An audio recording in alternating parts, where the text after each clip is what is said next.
Hi friends, Joshua Berkowitz here with another video about deepening your experience of dice reading.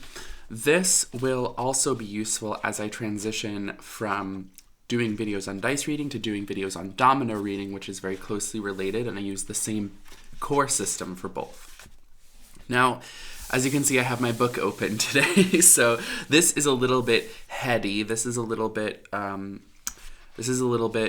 deep, and one thing that has come up in conversations with folks about divination recently is that a lot of times when your divination system is lacking depth, it's because you need to deepen your understanding of the system or explore new elements of the system. And so this is something that I try to do even with systems that I've created. I try to regularly deepen my understanding of that system so that I can keep my readings fresh and keep my I guess that's it. Keep my readings fresh and also keep myself interested. You know, you can't get bored with your system. It's not gonna yield great results if you do that. Now, in Jewish mysticism, in formal Jewish mysticism, which we might call Kabbalah, there's this idea of the tree of life. And so what the tree of life does is it sort of maps the relationships between different numbers in the mystical tradition. And so I thought it would be interesting to use a kind of tree of life diagram to map the numbers within the dice reading system. And something kind of interesting happened when I did that. Now, this is not a Qabbalistic system. This is not based on the sort of how the Zohar or Sefer Yetzirah or Sefer HaBehir or any of those other books map out the tree of life. But I have sort of created my own tree to explain the relationships between I'll put this over here,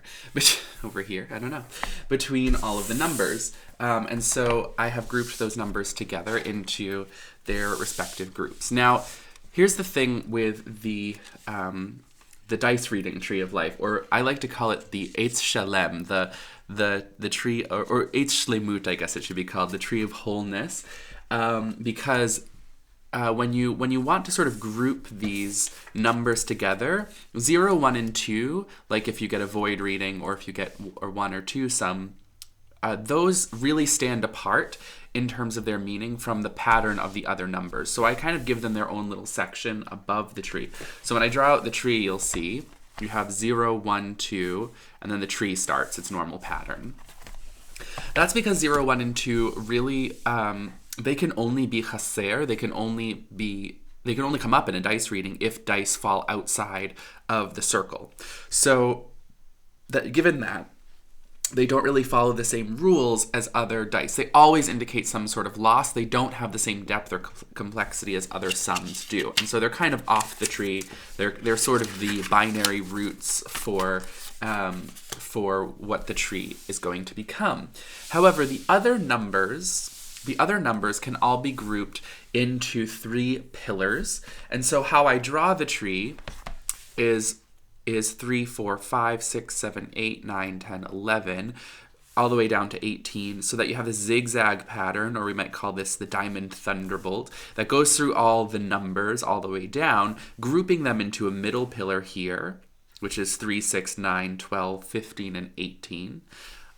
Right-hand pillar here, 4, 7, 10, 13, and 16, and a left-hand pillar, 5, 8, 11, 14, and 17. Now, there's not really, like, all the numbers in one aren't even or odd. Like, it moves between them. It's sort of a cycle of 3, right? So the pattern is a little bit different.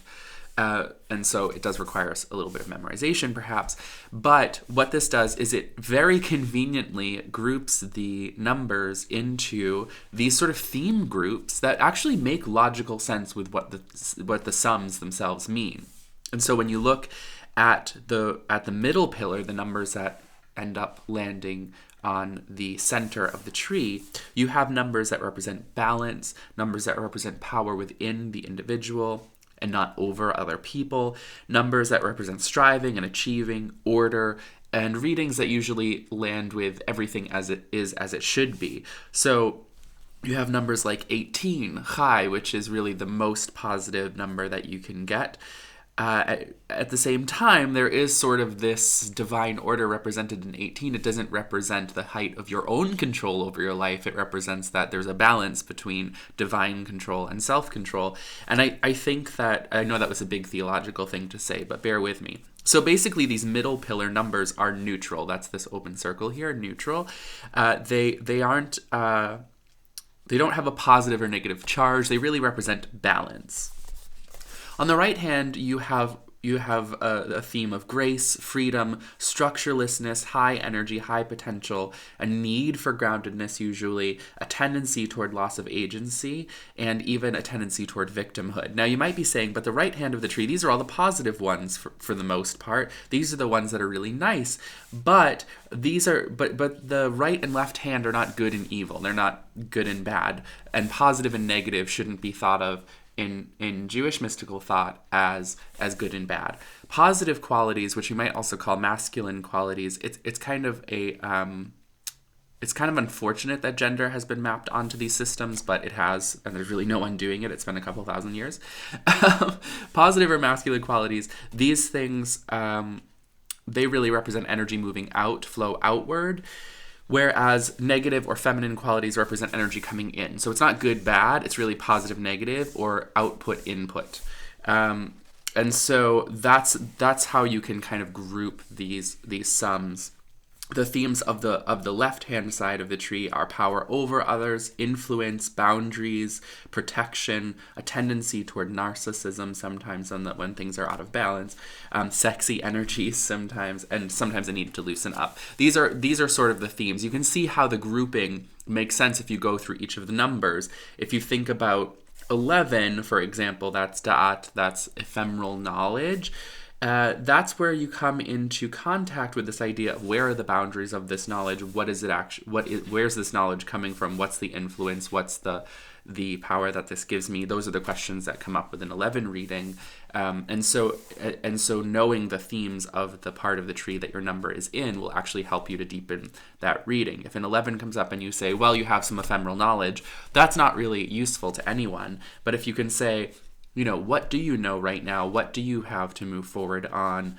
Let's see where we can go with that information. Then you're starting to have a conversation with the system and not just regurgitate the meanings of the sums.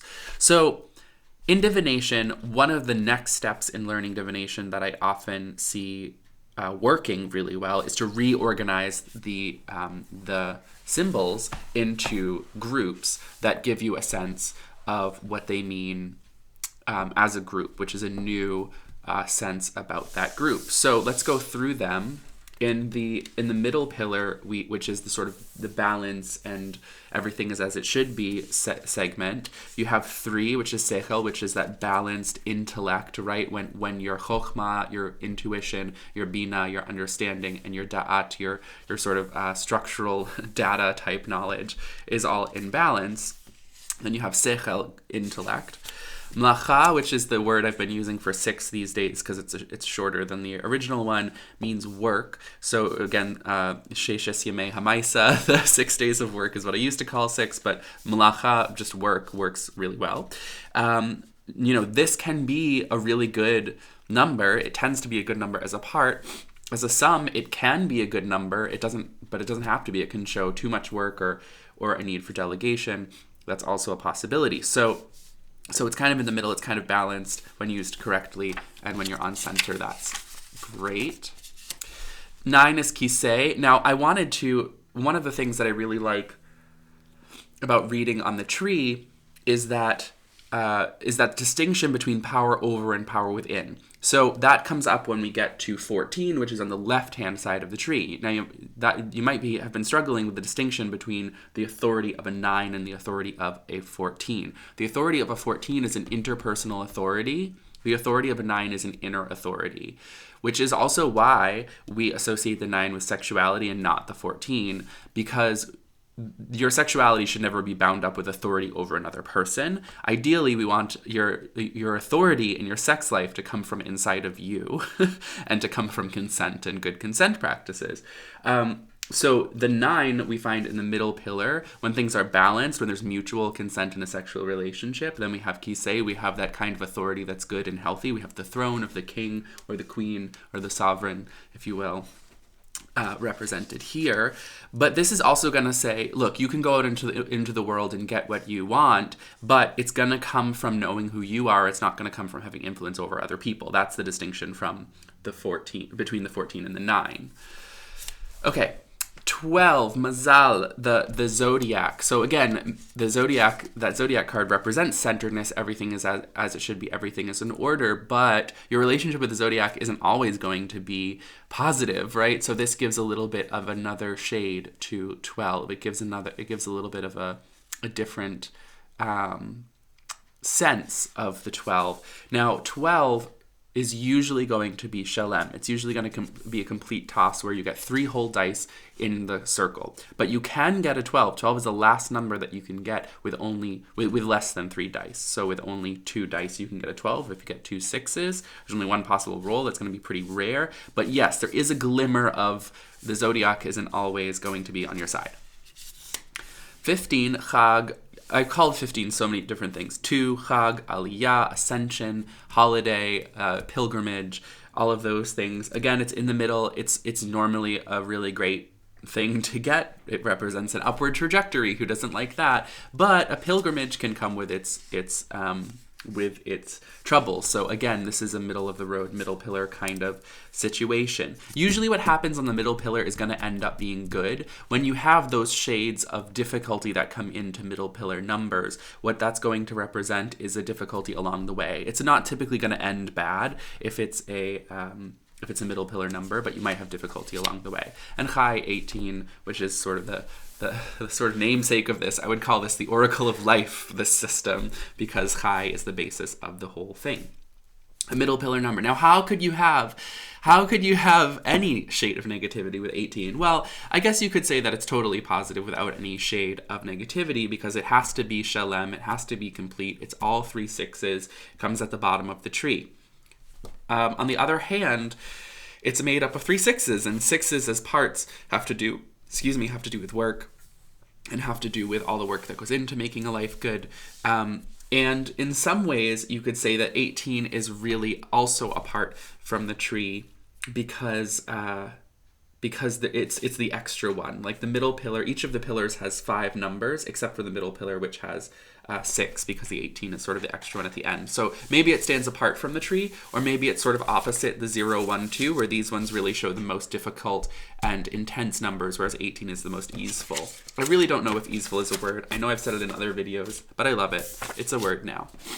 Okay, so let's talk about the right-hand side of the tree. I have a cold, if you can't tell. I'm gonna tend to my nose for a moment. I always get the most inspired when I'm stuck at home and sick with a sinus infection because that's just how life works, you know?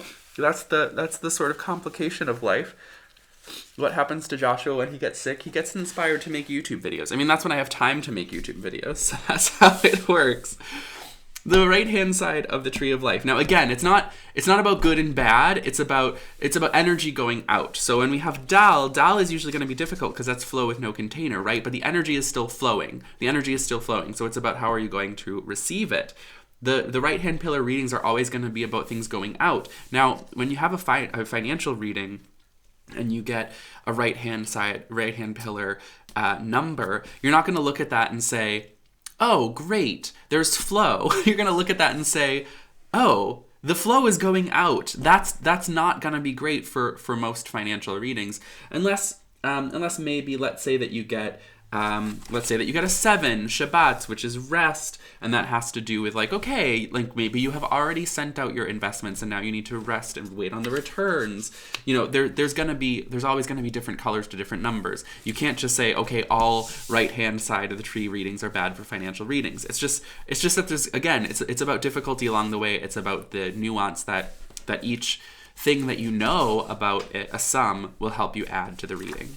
So 7, again, that has to do with rest. That's about energy already sent out, right? We stop sending energy out on Shabbat and we just kind of enjoy and bask in the glory of having finished the work week.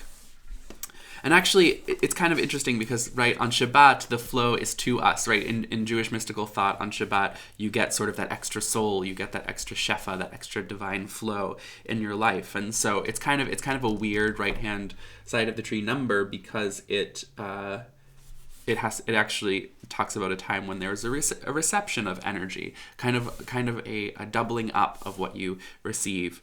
And so these are always going to be complicated. These rules are not meant to sort of pigeonhole the numbers. They're meant to add layers of interpretation. Okay, 10, dibrot, that's when you send out your words. I changed 10 on you as well. Instead of just the Hebrew word for 10, I used dibrot, which means sayings, sort of in a more intense way than dvarim, which means words. Dibrot are like the 10 commandments, the sayings of creation. These are the big sayings, powerful sayings, words that have magical impact. And so again, that's flow outward, but where is the container to receive them? Now, I've talked about almost numbers where, the 10 can be an almost number to the 11. Oftentimes knowing what number comes before, what number comes after has to do with how these energies flow, right? So what comes before you say those magical words, you have the 9, which represents internal power within, that authority in your spiritual life, right? And then you have the 11 that comes afterwards, which represents ephemeral knowledge, or sort of also, da'at can be like things taking on structure. So you go from inner power to, those magical words of creation to things taking form, right? You have sort of a process represented across the numbers that gives meaning to the sums. Maybe that was a lot of information to dump on you, but this is level 2. So rewind and listen again and take notes, and that will help you to expand your system. I take notes all the time. This is like so much, just like random stuff that I'm like, oh, I drew a tree goddess. Just like all sorts of things. 13 is ahava, is love. That's that energy pouring out. There's other ways to think about love, but in this system, it's going to be a right-hand side of the tree, outward energy. Love poured out to another person or to God or to yourself even. And again, we're going to ask how, like, what's the container, what's the boundaries around that make that healthy? I think you'll get some intense answers if you actually think about the answer to that question. Let's not get into that right now. Okay, 16 is the last one on the right-hand side of the tree of life, and it's Yerida, which we're usually used to thinking about as somewhat negative, coming down after the party, the cleanup after the party, coming down from the Chag. Now, you're probably used to, in my previous videos, me talking about this as Sidra, as order, but I didn't really like that word there. It didn't encapsulate what the number really was for me, so I changed it. That's how systems develop over time. It's just real life. And so the 16 Yerida is coming down, but that's like the going out energy. The 15 is the Chag in the middle, and then the 16 comes next. That's the energy that goes out from the mountaintop after the mountaintop encounter that's represented by the pilgrimage. So that sort of sending out of energy can feel very sad. It can, for me, after a party, I always have a day or two of like, ugh, I'm alone, like that slump. And so it can represent that slump. Things going out, things going down, not a card that you necessarily want to see for your financial reading. Okay. Oftentimes, if you're struggling with how do I make this information more specific, because when you're learning a system, things can seem really vague or really ephemeral, really 11. Think about what it would mean in a financial reading. That is the tool that I have had the most success with in terms of taking sort of occult, esoteric ideas about numbers and symbols and turning them into real, detailed, meaningful readings for people. If I think about what a card means in this kind of reading versus that kind of reading, not what a card means, what a number, I mean, if you're doing card reading, sure. What a number means, what a symbol means in different types of readings, that can really help me to get more specific in my readings. 5, Khamsa has to do with protection. It has to do with pushing out. It's you might be saying, hey, you just said that the left-hand side of the tree is about receiving energy. Yes, it is. And boundaries, you're going to want boundaries around any reception of energy, of course. So Khamsa is going to be on our left-hand side, pushing out against. But that's very esoteric, right? So what does that represent in a financial reading? In a financial reading, it represents creating a container for the flow of the 4. So that's going to be your business plan, your business structure. That's going to be what you do with your investment, right? That's what you're going to show to your investors. That's what it means in a business reading, right? In a relationship reading, it has to do with clear boundaries. Maybe you're in a new relationship and it feels like your persons are just merging. Maybe you need to see where the separate individuals still exist. Maybe you need your own space for a little while. That's the 5 in a relationship reading. In a family reading, it could represent conflict among the family members. It could represent a need for storming, kind of like getting out all of your feelings, regardless of what they may be. So, take the symbols and put them into the context of different types of questions, and you'll see that it really improves your divination. And this is going to be true for any divination system. If it's tarot and you have a 5 of cups, that's going to mean something different in a business reading than it is in a relationship reading. It's not always going to have the same meaning. You really have to go back to the context of the question if you want to do readings well. Betul, the 8, nullification, self-emptying, that's on the left-hand side of the tree. Now you might be saying, doesn't that sound like energy flowing out? But you're creating, you have to sort of think about what does the side of the tree add to our understanding of the number. You can't read from the number to the category. You have to read kind of inward from the category to the number. But that Betul is on the left-hand side of the tree. It means that when this emptying happens, you're creating a vulnerability. There's always going to be some kind of vulnerability with the self-emptying. And again, you're going to want to, you might want to move up the left-hand pillar to the 5 to get some boundaries. Da'at, ephemeral knowledge. This is one where it's like really clear that I think the knowledge is sort of coming in. It's taking form. It feels like it might even be from outside the person. It's going to be important to proceed with care or really do a more extensive divination. 14 is Yad, power over others. Again, a really touchy number for sure. It's great when you want to deal with your landlord, or if you're a teacher and you're working on classroom management, you're going to want to think about your authority in those situations and the ground that you, sometimes the legal ground that you have to stand on. This is going to be a really important number for legal readings, although unless you have a few years of experience, I would shy away from legal readings entirely for a while until you feel really confident in your systems and your relationship with God. Actually, legal and medical readings get you into muddy legal waters, actually. So I really, really highly recommend that you take those. I'm not the kind of person that will say never do them, because I just, that's like not real. People come to psychics all the time for medical and legal readings, but you have to be really careful with them, and you have to be really clear about what you can say and what you can't with authority. Be careful with your 14. Okay, and then you have 17, which is our last card on the left-hand side of pillar, Tammuz, which I've also added the Hebrew word som, which means a fast, like when you're not eating, because it really represents mourning. It represents that state of it's kind of a deeper 8 in some ways, really emptying out, really feeling deprived. And sometimes that is really a self-deprivation, and it might be a purposeful deprivation. A fast can be done for health reasons or for religious development or even psychic development, but it's also dangerous. You have to be really careful with a fast, and so I think that adds some meaning. It ends up on the left-hand side of the tree because again, it has to do with making yourself vulnerable to the or more sensitive actually to the energies coming in. So I hope.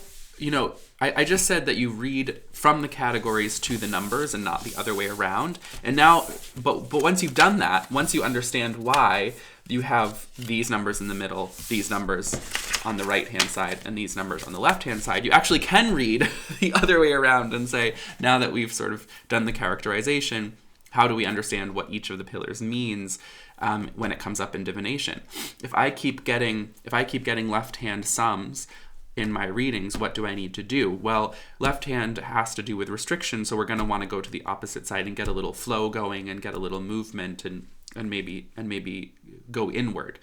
The opposite is true if you're getting a ton of right hand side readings. You really want to get a little bit more boundaried. You want to get some outside help. You want to get some authority.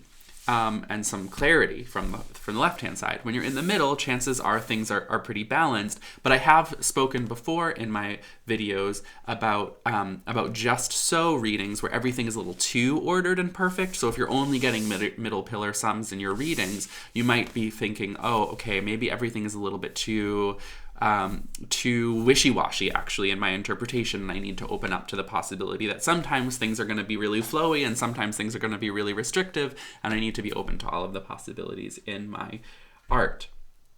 Great. So there is also another possibility, which I haven't really formally explored yet in this system, but I just want to give it to you as like further reading or like homework or something.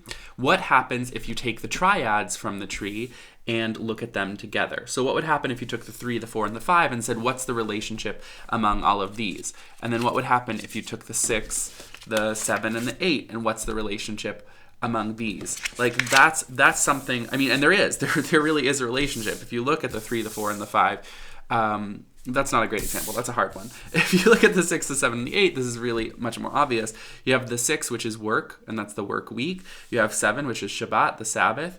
And then you have 8, Bitul, emptying out. So you work. You have your rest period, and then at the end you have to kind of empty out and start over, right? That's sort of, there's a lot of mysticism around the 8 as a number that comes after the 7. The 8th day, the transcendent number after the completion of the work and the rest period, we have that 8, and so that sort of represents a new, maybe even mystical stage, and you see that about 8 in a lot of mystical systems that work with numbers too. The 8th house in astrology has to do with death and reincarnation, and it's related to the sign of Scorpio. So that's just one example of how the 8 has become really important in different systems of mysticism. So you can play with them that way, and I encourage you to play. I encourage you to play with this system and to experiment with what results you get in your reading. Now, you might be saying, okay, you've just thrown not one system, but actually several subsystems at us, and I suppose that is true. So here's how you go about learning these.